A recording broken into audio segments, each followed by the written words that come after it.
Hello there, and today I'm going to be doing something a bit different. Today I'm going to be talking about the different scales between these two locomotives. Even though they may look like they're the same exact size, however, there is a reason for that.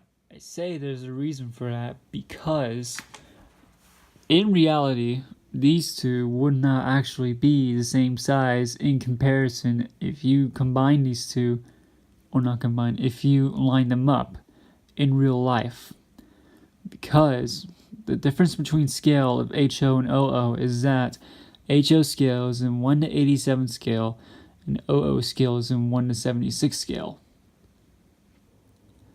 Now I know you probably know that which model is in OO or HO scale, but for those of you who don't know, I want you to guess which one it is. Try to guess it. If you guess that this one is HO scale and this one is OO scale, you're correct. Now, for the reason behind HO and OO is because in HO scale models, you would usually get them here in America or usually in other countries, could depend on where you live, but they're in HO scale because our engines, if they're in OO scale, they would actually be much, much bigger.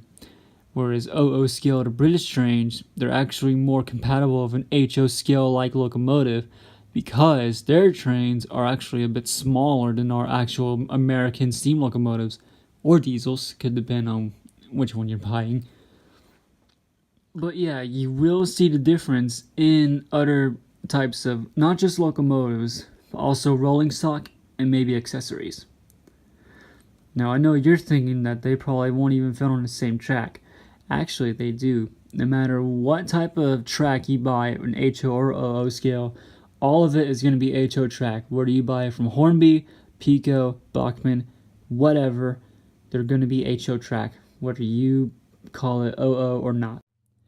For HO scale, this model right here is, I would say it's the North Carolina and St. Louis Dixie Line steam locomotive. I'm not sure if this exists in real life, but if anyone does know, please tell me. And this is a Hornby Mallard in a railroad range, which means it's in the budget range.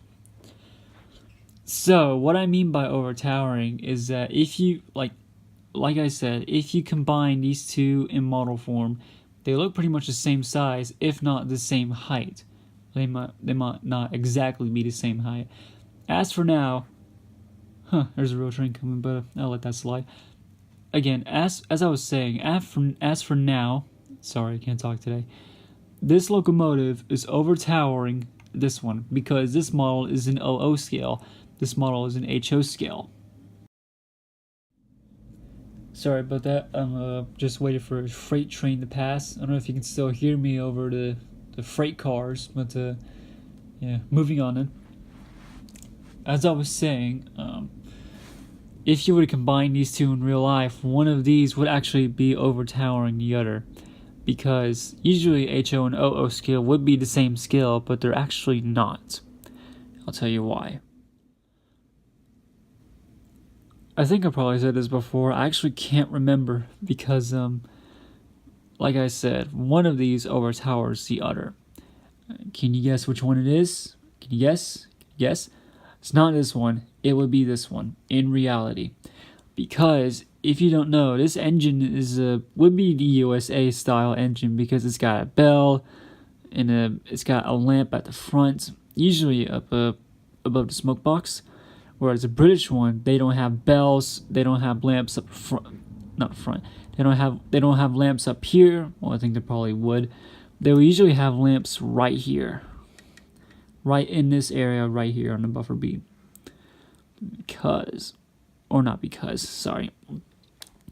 Mainly because American steam engines, or probably any other steam engines, depending on where you're from, would be more bigger than these British locomotives right here.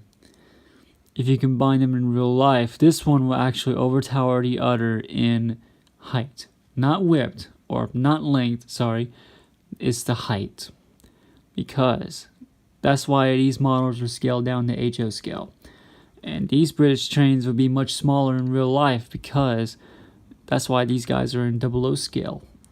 It's because it's to make them more like HO scale models than to be much more smaller than what they are now. For example, let's say these two right here are in exactly the same scale. Let's say the mallard is an HO scale also.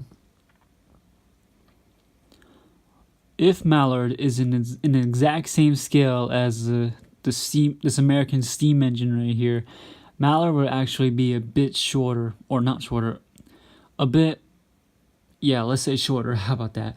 Not in length. I think it would still overtake this American steam engine by the length of it. It would actually this American steam engine would actually overtake it by height, because again, American steam engines are much bigger than British steam engines. Not sure why we would do that, but that's how America is. Now, let's say this model is also in 00 scale as mallard is, 176 scale. I also mentioned that HO is in 187. So, if this one is also in 00 scale, again, this would overtake it by height, because mallard would still be shorter, even though she would be the same as she is now. But this one would still win by height. Again, not by length, by height. So I hope that concludes the difference between OO and HO scale. I hope I got it. I really hope you understand it. And I'll see you guys in the next video. Thanks for watching.